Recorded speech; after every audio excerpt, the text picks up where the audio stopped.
of an implant? I'm Dr. Brewer with Capistrano Oral Surgery here in South Orange County, California. So there are different stages, and some of the terminology can be a little bit confusing when it comes to implants. And I tell all my patients, look, implants are great.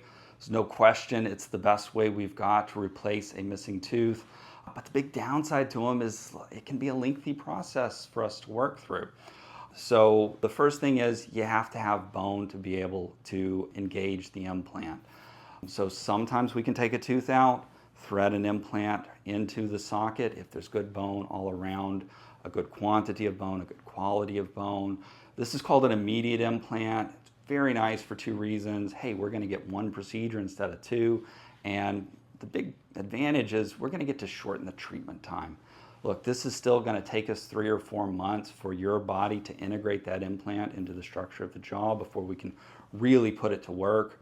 But hey, that's a lot better than 6 or 8 months to get the job done. Now, we can't always put the implant in at the same time as the extraction, in which case what we'll want to do is put a bone graft material into that socket. Again, bone is the one thing we've got to have if we're going to have an implant there. So we like to graft and ensure that we're going to have a good volume of bone. But then we have to allow that to heal. And again, it takes the body 3 or 4 months to heal.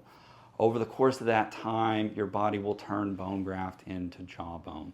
But once that's hardened up, typically no problem. Let's just thread our implant in there. Now we set the clock for integrating the implant. Again, bone takes 3 to 4 months to fuse around the implant, heal, incorporate the implant into the structure of the jaw.